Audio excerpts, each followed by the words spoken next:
Hi there, I'm Lara from Lignin Stories, and I'm here to help you learn how to use your Parallel Universe virtual compendium. Firstly, what you'll find in this pack is a collection of 12 stories, 12 experiments, 12 audios, a few printables, and a recommended reading list for your students or children. We believe that stories are a great way to intertwine science and learning, but make it fun, relatable, and something memorable. The idea of this compendium is that it is simply another tool in your arsenal to tell stories and create meaningful conversations. These stories are aimed at children between the ages of 5 to 10 and are written based around the current school science curriculum. The idea is that the stories are scalable and interchangeable. So a story you tell to your Year 1 students can easily be interchanged and used for your Year 6 students. At the beginning of every story, on the title page, you will find your science links or story links that tell you what you could possibly link the story to in your curriculum, and we've added a handy little list of all these links in the pack for easier viewing. You might be wondering, how exactly do I use these stories? Well, the idea is that the stories themselves only take about 2 to 5 minutes in class and can be followed up with the experiments we've added. The experiments we've added along to the compendium are safe, use recyclable materials, and do not need a lab to be done. So they're easy to use. And they link the space of the imaginary in the story to the real. So it's a way to link the science to an actual real world event. Okay, are you interested? Great.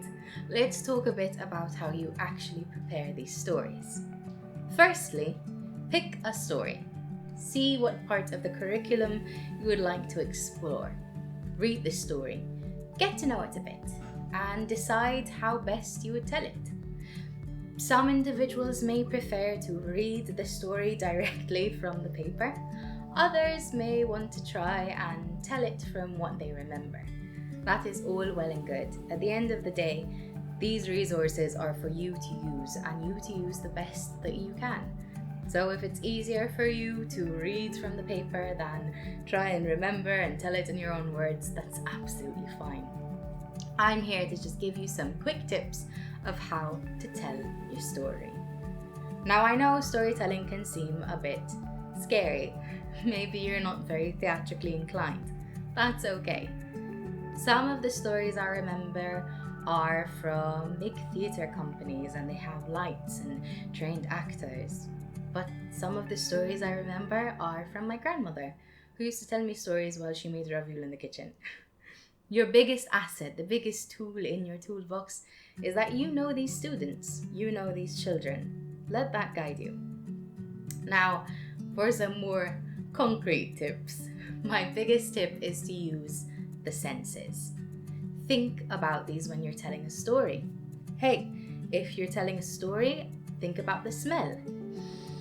Can you smell the flowers in the story about the crown daisy? Think about touch. Can you touch the carpet? What does it feel like in the story Clang Boom Bang when the drums? Think about sound. If you're telling Statica Scary Storm, think about having your students make the sound of the thunder with a big clap. Think about taste. What do you think the cake tastes like in Too Much Cake, Too Little Time? Is it sweet? Is it chocolate or vanilla? And think about what you can see. If you're telling the story Spar Learns About Migration, think about the different colors of the feathers of all the birds that fly above this tree. Those are just some easy things to keep in mind. You don't need to remember all of them. Pick one if you want to, and let it shine through in your story. Think about your voice. You have different characters? Give them different voices. You have a young little girl? Pitch up your voice, make her cute and tiny.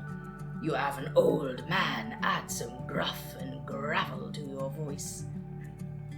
Play around. Finally, think of your body. You may be telling the story sitting down reading from a paper, but you can still move around. If you're telling the story Wendy the Tadpole, how does she jump? Can you show it through your shoulders moving up and down? Can you use your hands to show how high or how little Wendy can jump? Think about the movement. Okay, so I've told you about these tips, but it's kind of hard to imagine.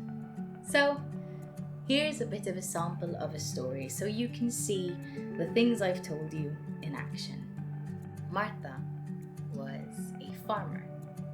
Every day she woke up early, put on her coat, and made her way to the farm to take care of her beautiful vegetables and sweet-smelling fruit. She spent all day working away at the soil, gathering sweet fruits from her orchard, and pulling up carrots from the soil. And when she went home, Martha would make herself a cup of honey tea. She would sit at the front of her house and look at her prized possession, her flower patch. As Martha would look at her flower patch, she would listen to the hummingbirds. She would look at the flying butterflies, all their pretty colours, and listen to the buzzing bees, jumping from flower to flower to flower, filling their legs with pollen.